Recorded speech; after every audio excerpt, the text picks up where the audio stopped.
um amor que adoece. Será que é possível isso? Isso é muito confundido com amor doentio. São duas coisas bem distintas. Amor doentio é quando a pessoa diz que ama a outra pessoa e se torna um doente pela pessoa, né? Faz loucuras e às vezes até excessos que normalmente acabam em noticiários de jornais. O amor que adoece é um amor nobre, é um amor bonito, mas é um amor que faz mal. Entendemos que dentro de um sistema familiar, uma criança que nasce, por exemplo, ela se conecta profundamente com essas pessoas da família dela. Claro que principalmente com o próprio pai e com a própria mãe. Agora imagina comigo que uma criança quando nasce, a mãe morreu no parto. Essa criança cresce com um peso como se ela fosse a responsável pela morte. E ela ama tanto a mãe dela que ela quer se reencontrar, ela quer estar perto da mãe.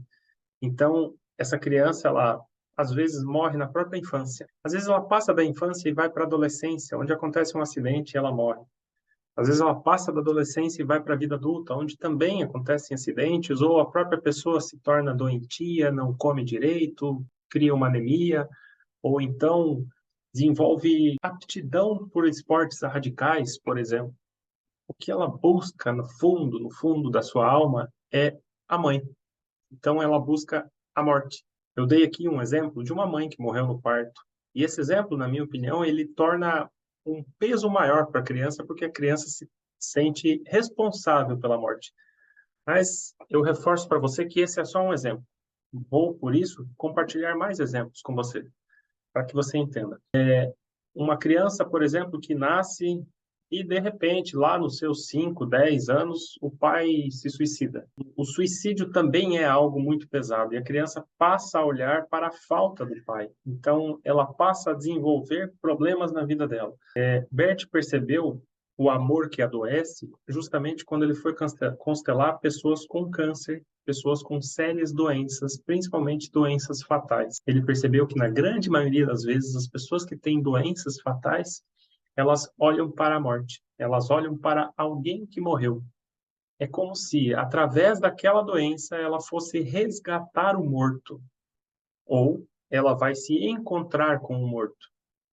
E é claro que isso é algo que está em nossa alma, é algo que está na nossa essência, é algo que está na amplitude da sua consciência e não na sua pequena consciente, que você tem consciência. Então, o amor que adoece é isso. É querer resgatar alguém dos mortos, é querer olhar para a morte, em função de algo que aconteceu muitas das vezes antes mesmo dessa criança nascer.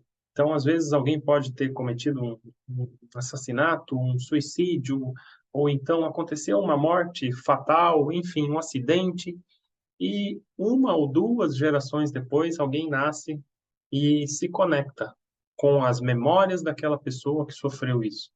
E aí ela, sem saber, passa a olhar para a morte, como se quisesse incluir novamente aquela pessoa na história da família. É esse o amor que adoece. Então, Bert nos traz, nos coloca luz sobre o que estava oculto dentro da nossa própria essência. Eles nos mostra que o amor que adoece, realmente nos faz mal. Qual seria então o amor que cura? O amor que cura é eu tomar consciência da minha vida. Olha o que significa essa frase. Eu tomar consciência da minha vida.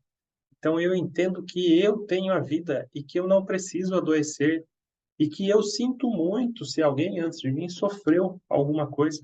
E independente do que aconteceu lá atrás, eu respeito isso porque da forma que foi, a vida chegou até mim. E eu estou aqui hoje, vivo, podendo viver. Esse é o amor que cura. Então, em outras palavras, o amor que cura é o amor à vida. Então, ame a sua vida. Viva cada momento que você tem para viver, aproveitando cada segundo, porque a sua vida é única. Um abraço.